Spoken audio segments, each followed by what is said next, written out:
जब बात हम अलग अलग सीटों की कर रहे हैं करिश्मा, तो गोड्डा सीट भी है जहां से कांग्रेस अपने उम्मीदवार देगी। लेकिन गोड्डा में जिस तरह से अब सोशल प्लेटफॉर्म पर एक दूसरे पर वार और तंज हो रहा है, यहां से कई नाम हैं कांग्रेस के कोटे से जो सामने आ रहे हैं। प्रदीप यादव हैं, दीपिका पांडे हैं, इसके अलावा भी कई हैं रेस में जो टिकट की यहां पर आस लिए हुए हैं। इन सब के बीच में निशिकांत दुबे जो बीजेपी के एक मजबूत कैंडिडेट हैं, मौजूदा सांसद भी निशिकांत दुबे है। तो ऐसे में ये जंग कितनी दिलचस्प होगी और कांग्रेस को किसे टिकट देना चाहिए यहां पर कि वो निशिकांत दुबे को हरा सके।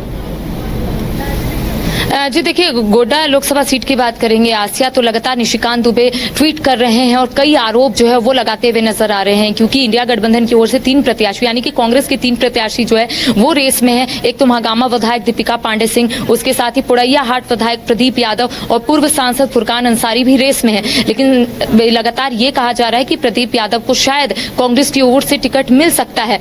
अब कांग्रेस की ओर से क्या कुछ निर्णय लिया जाएगा ये तो आने वाला वक्त बताएगा, लेकिन सवाल ये उठ रहा है कि आखिर कांग्रेस क्यों नहीं डिसाइड कर पा रही है। एक और जहां निशिकांत दुबे का ये कहना है कि जब से ये खबर सामने आई है कि शायद कांग्रेस की ओर से प्रदीप यादव को चुनावी मैदान में उतारा जाएगा, तब से निशिकांत दुबे प्रदीप यादव पर हमलावर है। उनका यही कहना है कि अगर प्रदीप यादव को चुनावी मैदान में उतारा जाएगा तो वो सिर्फ नॉमिनेशन करने के लिए जाएंगे। यानी कि निशिकांत दुबे ने अपने आप को कहा है कि मैं सिर्फ नॉमिनेशन करने के लिए जाऊंगा और बैठे बैठे जीत जाऊंगा, ये निशिकांत दुबे ने कहा है। इसके साथ ही आपने हाल ही में देखा होगा कि ट्विटर वार भी देखने को मिला था। एक और जहां निशिकांत दुबे ने सभी का नामकरण कर दिया था, जिस तरीके से 25 लाख का जो एक ऑडियो जो है वो वायरल हो रहा था, जिसमें महागामा विधायक दीपिका पांडे सिंह का जो ऑडियो है वो सामने आया था, 25 लाख का जिक्र हो रहा था। इसको भी लेकर निशिकांत दुबे ने आरोप लगाया। उसके साथ ही पूर्व सांसद फुरकान अंसारी को भी लेकर उन्होंने कई बातों का जिक्र किया कि 2 बार उन्होंने चुनाव लड़ा है, एक बार महागठबंधन में। इसके साथ ही अगर बात करेंगे पुड़ैया हाट विधायक प्रदीप यादव का, तो उनको भी लेकर उन्होंने यही कहा कि उनके ऊपर तो कई आरोप पहले से चल रहे हैं। और फिर आपने देखा होगा कि गोड्डा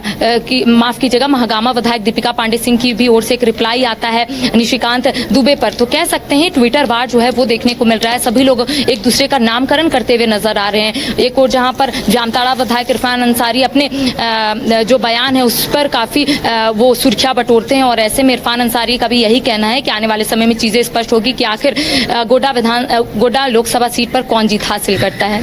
ये माना जाए कि गांधी उपचुनाव के लिए ये जो रैली है ये चुनावी अभियान है, चुनाव प्रचार का आगाज इसे माना जा सकता है।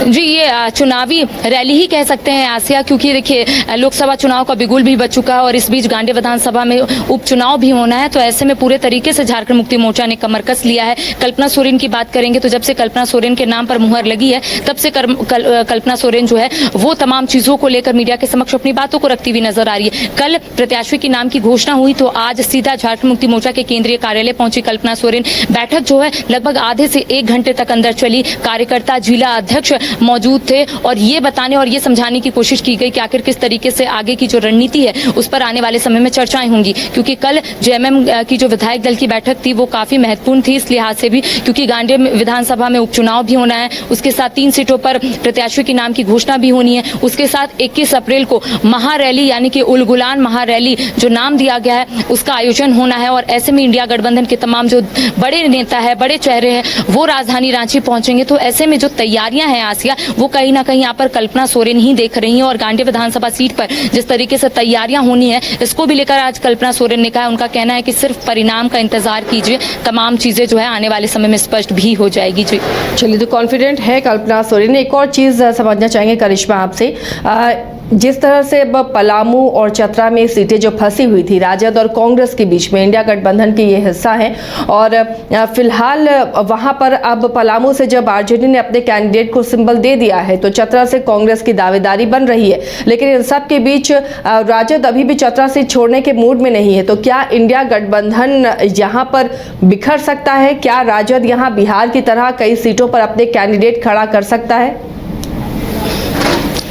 जो देखिए बिहार का आपने जिक्र किया आसिया, बिल्कुल वैसा ही हुआ। बिहार में भी लगातार यही कहा जा रहा था कि पूर्णिया से कांग्रेस जो है चुनाव लड़ेगी और इसी को लेकर विलय जो है जाप का कांग्रेस में हुआ और पप्पू यादव को यही कहा जा रहा था कि पूर्णिया से टिकट मिल जाएगा, लेकिन ऐसा नहीं हुआ। फिलहाल पप्पू यादव जो है निर्दलीय चुनाव लड़ रहे हैं, बीमा भारती जो है राजद से चुनाव लड़ रही है, यानी कि चुनावी मैदान में। बिल्कुल अगर झारखंड की बात करेंगे तो झारखंड में इसी तरीके से नजारा जो है वो देखने को मिल रहा है, क्योंकि एक और जहां पर कांग्रेस की ओर से ये कहा जा रहा था कि कांग्रेस पलामू से चुनाव लड़ना चाहती है, लेकिन एकाएक ये खबर सामने आई कि राजद की ओर से ममता भूया को चुनावी मैदान में उतारा गया। अब कांग्रेस के पास कोई ऑप्शन नहीं था आसिया, क्योंकि कांग्रेस की ओर से 7 सीटों पर इस बार कहा गया है कि चुनाव कांग्रेस लड़ेगी। तो ऐसे में चतरा कांग्रेस चुनाव लड़ेगी, जिसको लेकर कल स्क्रीनिंग कमेटी में यह फैसला लिया गया है और चतरा में केएन त्रिपाठी का नाम जरूर सामने आ रहा है। हालांकि इस पर मुहर नहीं लगी है और जो 3 सीट है उस पर प्रत्याशी के नाम की घोषणा होनी है। रांची से ये अभी कहा जा रहा है सूत्रों के हवाले से कि सुबोध कांत सहाय को ही टिकट मिलेगा,